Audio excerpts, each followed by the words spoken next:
beauty and entertainment channel. My name is Margot, and I hope that you have a fun time as we're here. Because like I said, we are going to be discussing beauty, K-beauty, and we'll just be talking about whatever K-dramas that I be ranting about, because my friends don't watch K-dramas, and I need somebody to go ahead and vent all these things too. So, what we're going to be talking about today, however, is Becca closing down. They advised us via Instagram that as of September 2021, they are going to no longer be a brand. And honestly, it is a little bit saddening, because there are people who are going to end up, not having any employment, or their employment's going to be uncertain if they weren't aware of the situation that was going on. And it's sad. It is. I'm not surprised that they're going, though, to be completely honest, but it is still sort of like oh damn. I just kind of want to get into more details about how did Becca get here, and I also want to talk about some other companies that I'm also saying, side-eyeing a little bit, because Becca might have been gone now, but they're not the first to go, because some of y'all been on some thin ice. So we're gonna just go ahead and get started. Becca is gone. Now, I know some of y'all are really just out here waiting for when Becca's going to finally start putting their items on sale so you can cop a couple of things. But let's kind of dive into how did Becca get here? Because let's be honest, that no pigment foundation they were trying to do, that right there was definitely the nail in the coffin.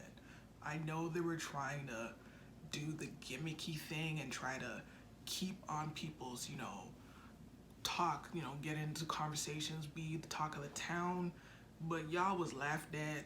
No, because essentially, you know what the no pigment primer, it was a primer. That's what it is. It's a primer.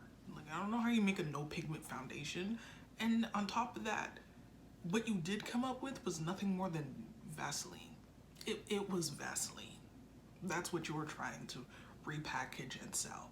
And me being, the 90s little African kid whose mom used to anoint my forehead with vigorous amounts of Vaseline, going to school with my face just shining, blinding children as I was going, that's not the 90s nostalgia I was going for. And I know that's the thing, we all remembering, our 90s nostalgia. The shiny forehead wasn't one of them. Nah. And as much as that was like, that would let me know that y'all, it was a wrap. Like, I know y'all was sitting in that, marketing room, that boardroom, talking about, if this don't do it, then I don't know what's up.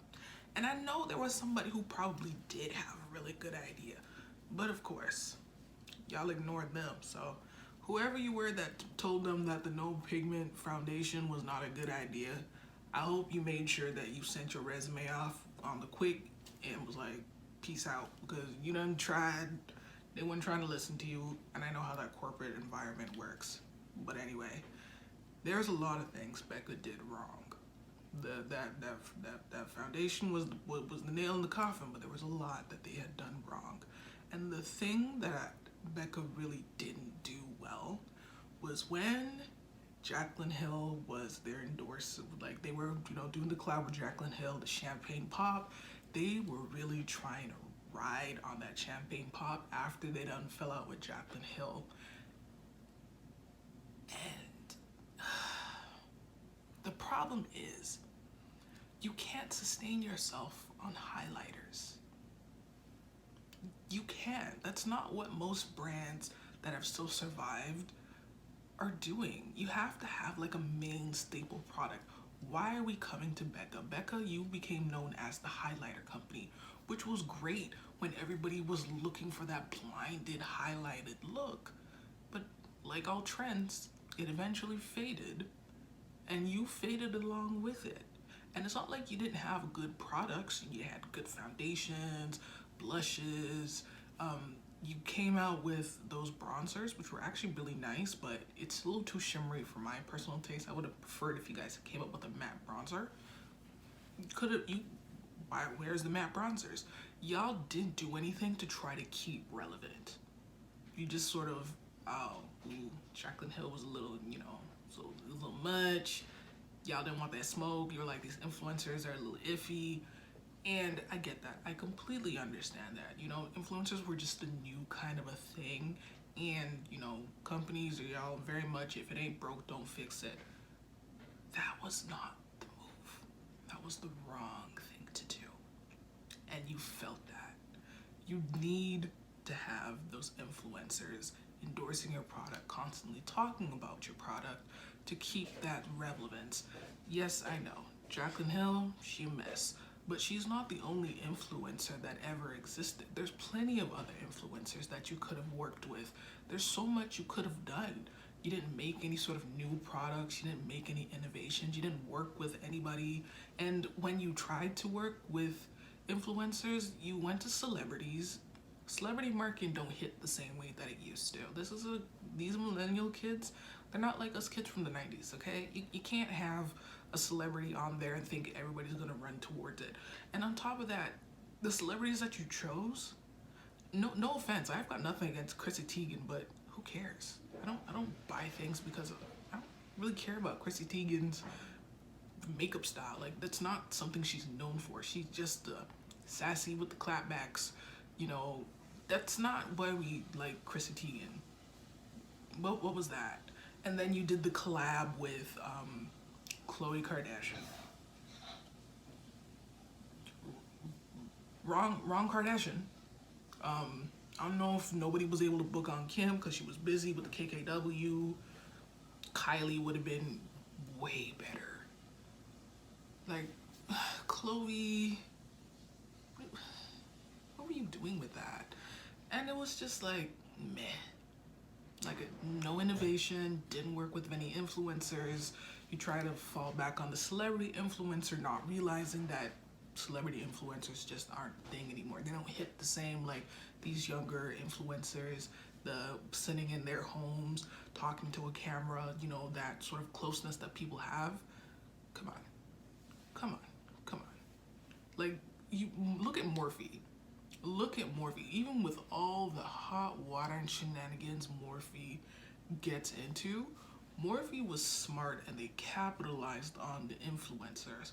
Although Morphe really just is, problematic influencers can be assured that they gonna catch a check from Morphe. That seems to be what they're there for. And I don't know what they're doing. But you didn't do anything, and by the time you guys tried to do something, it was too late. It was really too late. Now I don't think was the time for you to try to experiment and, go big or go home. Now was the time where you should have tried to build brand awareness, and you really didn't do that. So then Becca is now where it is today. Because like I said, highlighting was a trend. I mean, Benefit does the, only one type of product with the eyebrows thing. But the thing is, eyebrows are eyebrows. People are always going to do eyebrows. People are always going to keep, keep replacing their pencils. Y'all highlighters, for one, are large. For two, they're a little pricey. They're like 50 Canadian dollars over here. And again, brows are always going to be a thing. We want to make sure our brows are always looking good. Highlighter was a trend. Now we're in this new sort of clean skin, fresh skin. We want that inner summer glow. So even though it's not like people aren't using highlighters. They're kind of using less of it. They're using essences, softer highlighters. It doesn't fit in with the makeup climate as it is today. And I really feel like if you guys had really focused more on your complexion products, you really could have done something and made sure that y'all ain't going nowhere. We're stuck. Because I'd actually watched the Fancy Face, yes. I actually watched a Fancy Face video, and she was talking about, Becca, and I was just listening to her opinion on what she thinks of Becca closing her doors. And she said something that I think is actually very true. Becca really could have came in here, and you could have snatched Hourglass's spot. You could have snatched Hourglass's spot, because Hourglass out here just playing all type of games with especially us black women and women of color. They're just playing in our faces right now. Like they're dead ass just nah, is what they said. Like we're asking them to make products for us and they're just like, or how about no? This is where Becca could have come in. You could have given us the bronzers. Could have given the girls the blushes. You could have given us the foundation sticks. Could have given us the foundations, actual foundations. Could have given us some, lightweight concealer. You could have really done and did better what Hourglass does not want to do. And also, you're at a lower price point. We can replace them. Your powders are great. Highlighters are amazing. The foundations, I don't remember. I did get a sample of one of their foundations. I'll try and put a picture of it here. Beautiful finish. I haven't bought the foundation though, but beautiful finish. And it's sad because like you could see the potential. You see where you could have really just took off and then y'all just did it. Y'all just sat down and were like, nah, we got loyal customers. What are people loyal to? You're the highlighter brand. And you can't be a brand whose your main staple can't be a trend. Like you can get started on a trend, cool, but your core audience, it can't be a trend. It's gotta be something that people are always gonna come back for. And y'all didn't make any of that, and unfortunately, this is where Becca is right now. Now, I want to go ahead and have this conversation where, now, yeah, we know Becca's going, it's sad, there's so much they could have done, but Becca's not the only one that's sliding on some thin ice over here. There's a couple of y'all companies that I'm just, see your meat.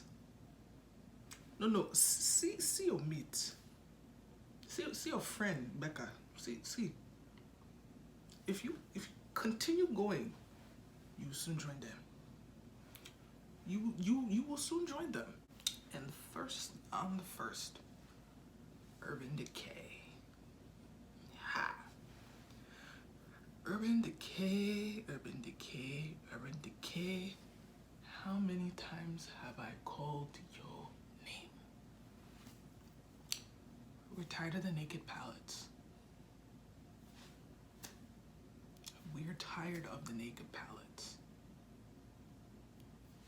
Why are we still doing those? Because you're not even doing anything innovative with the naked palettes. That's even the annoying part of it. What's up? Like Urban Decay, you used to be cool and edgy.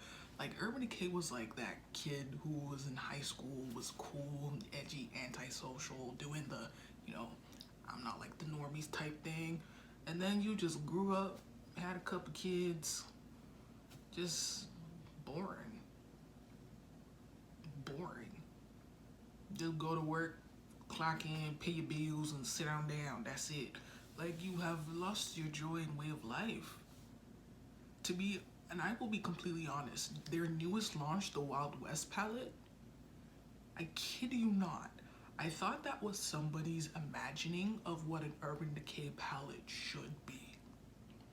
That is how boring you all have become. I actually had to double check for me to realize that palette was a real palette.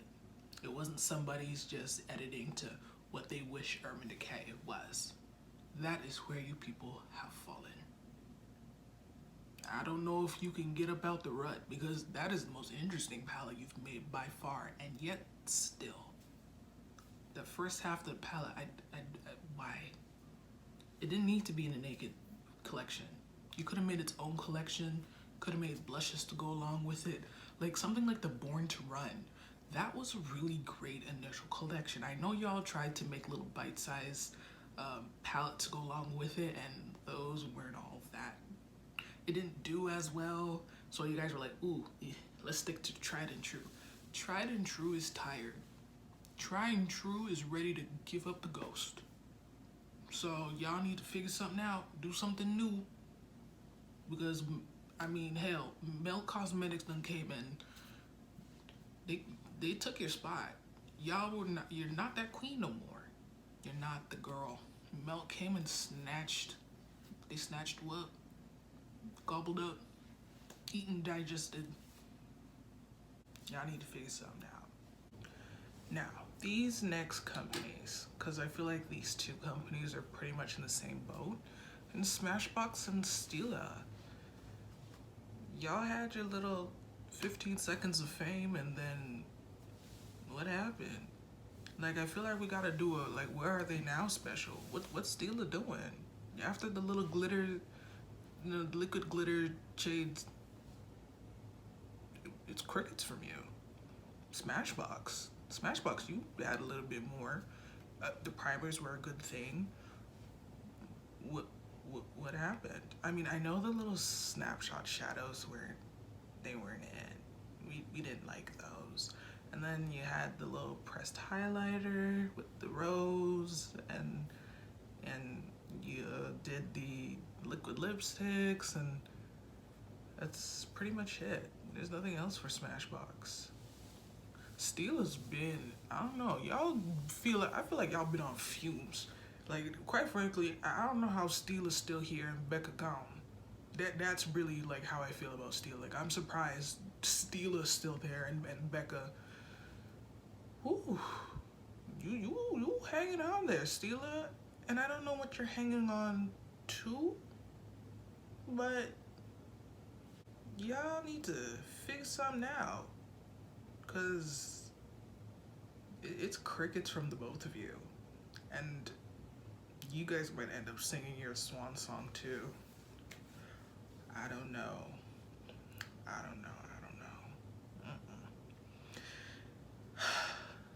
KVD Beauty. Or y'all try to make a third rebrand.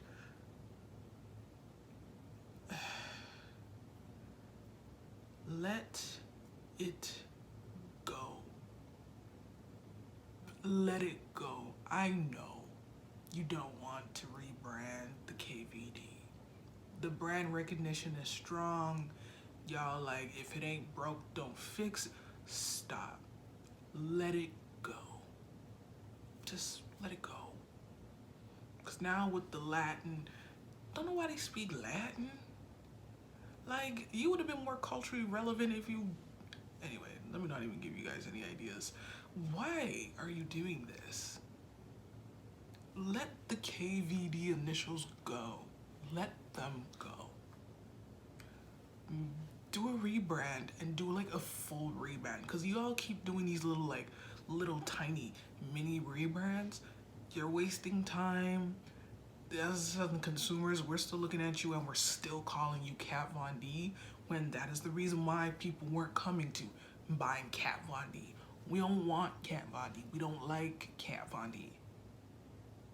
That was how y'all ended up. Like, let it go. Just stop. Because this is a whole little new rebrand thing. Like, I don't know what you're doing. What's happening? You guys were, definitely, the punk rock, the tattoo inspired makeup. You were on that, Urban Decay level. You were on the cool, and then you started, and I get it, having to buy out, Kat Von D and, sort of restructure. I get it, but it's like, if you're going to do it, you go all the way, because you're trying to be like, we're the same, but we're different. But we're still the same, but we're different. And we're just like, but y'all still the same though, so I don't know, you're gonna have to figure out some sort of products.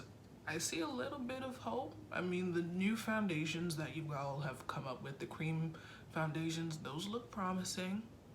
The KVD's never really been my style or my aesthetic, so I've never purchased anything from them, but we'll see. Don't got a lot of hope for you, but we'll see. We'll see. Ha! This one pins my chest. Ooh. Anastasia Beverly Hills. How the mighty have fallen. How the mighty had fallen.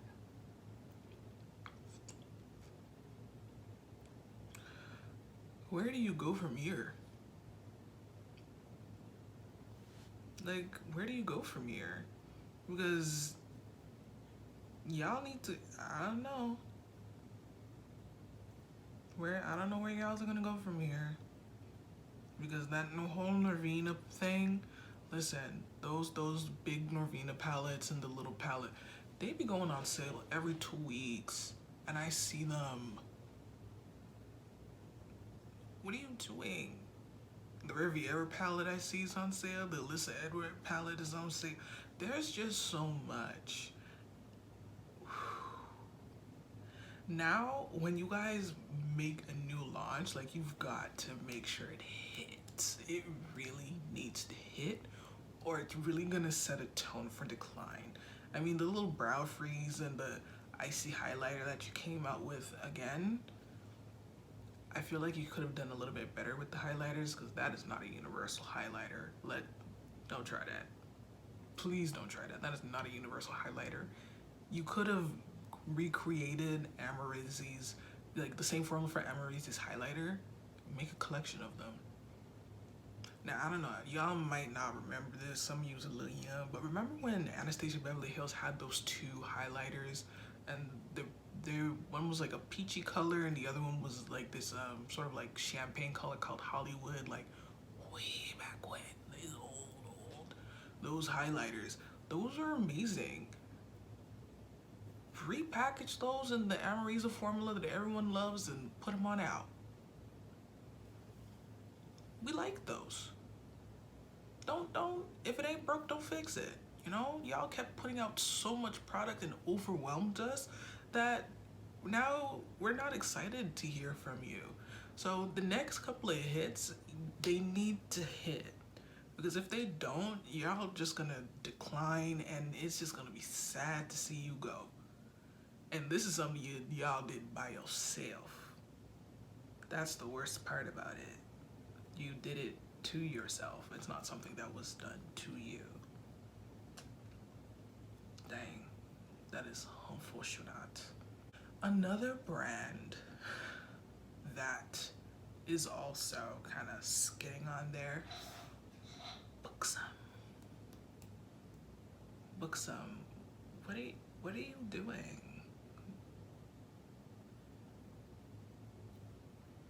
Because it seems like you're trying to do the NARS thing where you have your cult favorite and you're trying to capitalize off of that.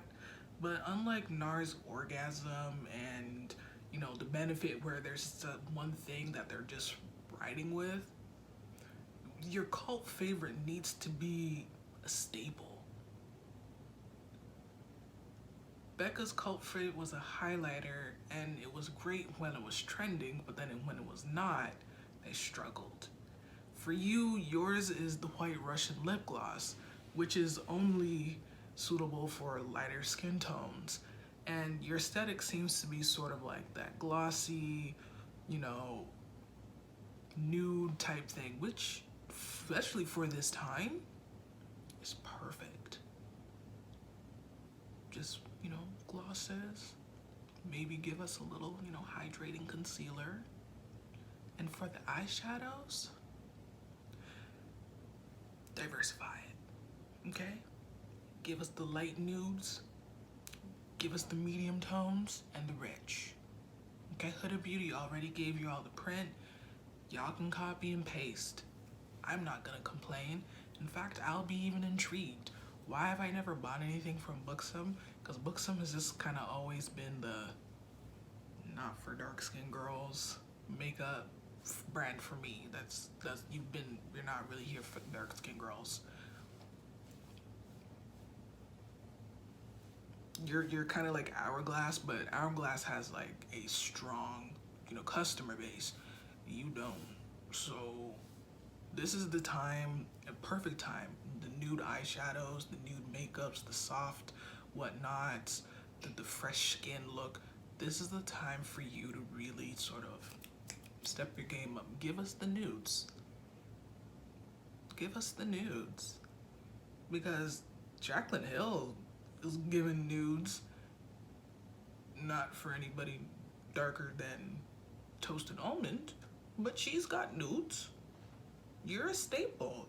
Work with that. Do something with it. Because like you don't necessarily have to always be, you know, colorful and innovative.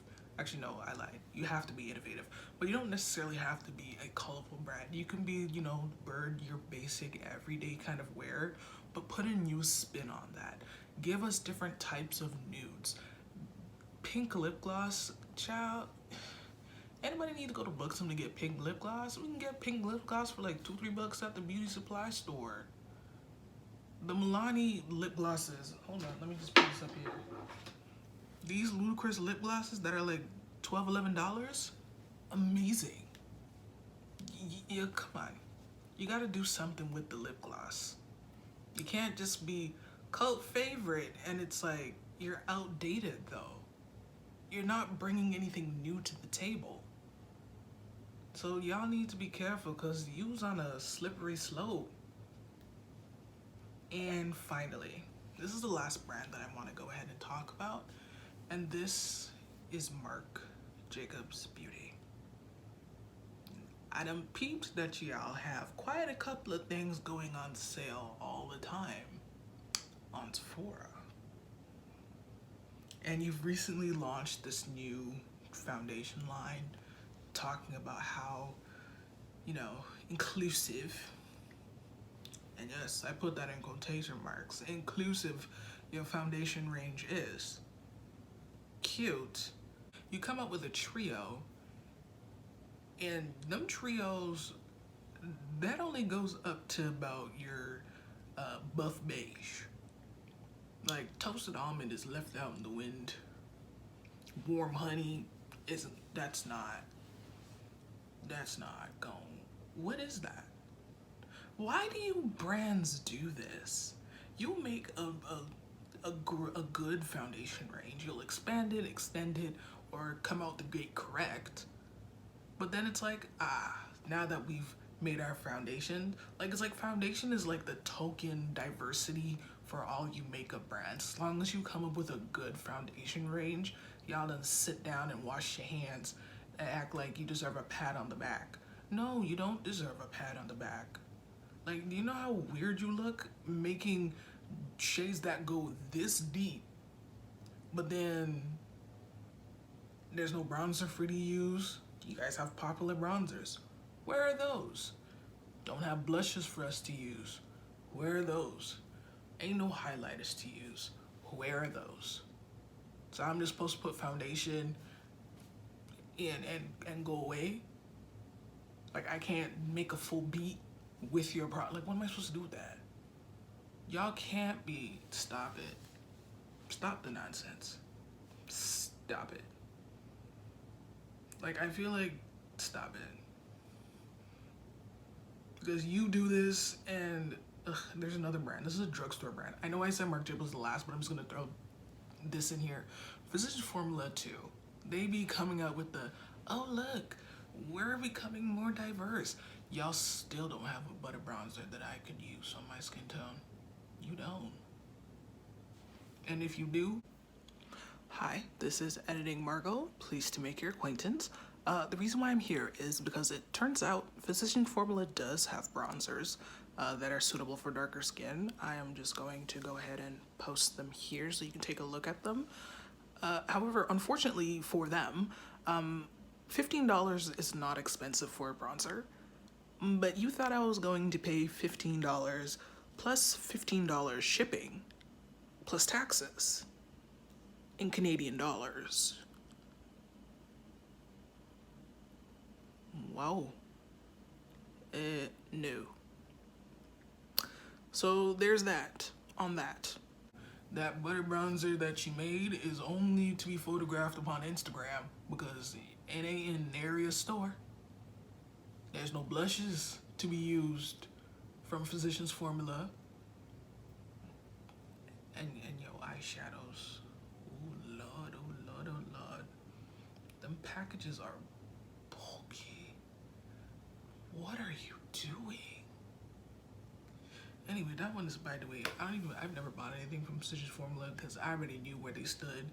Them, Hourglass, Alame, all them brands are the, we don't cater to dark skin. Yeah. And no, all of you are just, anyway. Anyways, I'm just saying that there's a lot of your brands out here, y'all are skidding on some thin ice. You about to follow Becca right on out the door. You need to, do better. Because right now that we've tightened our purses because of the pandemic, if you're not giving us something new, if you're not giving us something fresh, or you're not giving us something that we need, we're not messing with you no more. And from here on out, it's very much going to reflect in those books. It's going to be reflecting on your accounting books. It's gonna start pinching and start hurting, because a lot of these indie brands are giving everything they've got because they ain't got nothing to lose. A lot of you are sitting there thinking that Estee Lauder and your big parenting companies are gonna keep shoveling the funds, but they're gonna tighten their belts too. Like, if you're not doing what you're doing, you getting cut off. So where do we go from here? The only thing we can do is to wait and see. Like I said, Becca may be the first, but they're not gonna be the last. So if you like, y'all can keep playing. I'm just watching, and I will be waiting. Anyway, if you enjoyed my video, just go ahead, hey, drop a comment down below. Is there any other company that you think I should have talked about? Is there a company that you think is running on thin ice that is probably going to end up out the door with Becca if they don't switch up or find something innovative to do? You can leave a comment down below. And I hope that you will subscribe, like this video, share it if you would like to, and you can go ahead and follow me on my Instagram and my Twitter. I don't really use my Twitter as much as I probably should use my Twitter, but I do be on Instagram. So definitely just go ahead and follow me on my Instagram, and I will see you in the next video.